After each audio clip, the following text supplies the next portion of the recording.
একাত্তরের বীর শহীদদের শ্রদ্ধা জানানোর মধ্য দিয়ে নতুন বাংলাদেশ গড়ার যাত্রা শুরু করলেন প্রধানমন্ত্রী তারেক রহমান।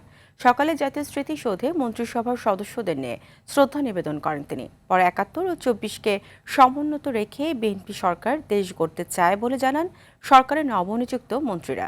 খান আলামিনের রিপোর্টে থাকছে এরই বিস্তারিত। আরএফএল চেয়ার, ক্ষমতার নয়, সমতার চেয়ার।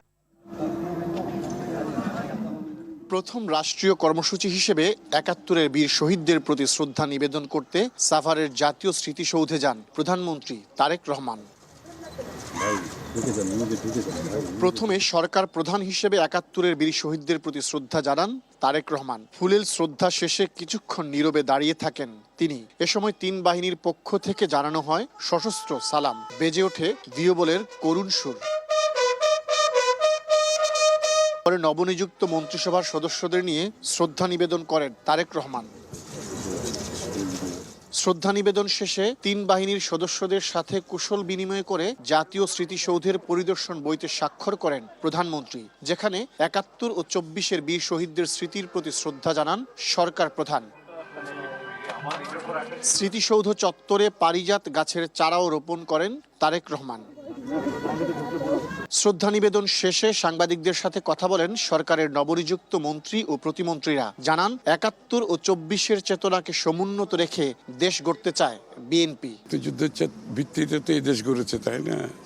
এই দেশের জন্ম হয়েছে এবং যারা ত্যাগ স্বীকার করেছে তাদের প্রতি সম্মান জানানোর প্রথম দায়িত্ব আমাদের।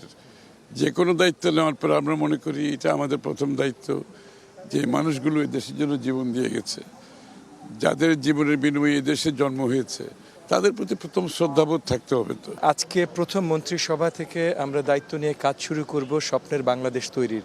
যেই স্বপ্ন আমাদের মাননীয় প্রধানমন্ত্রী দেশবাসীকে দেখিয়েছেন, যেই স্বপ্নের উপরে আস্থা রেখে আমাদেরকে দেশবাসী বিপুল ভোটে জয়যুক্ত করেছেন। প্রধানমন্ত্রী ও মন্ত্রিপরিষদের সদস্যরা চলে যাওয়ার পর সর্বসাধারণের জন্য খুলে দেওয়া হয় জাতীয় স্মৃতিসৌধ।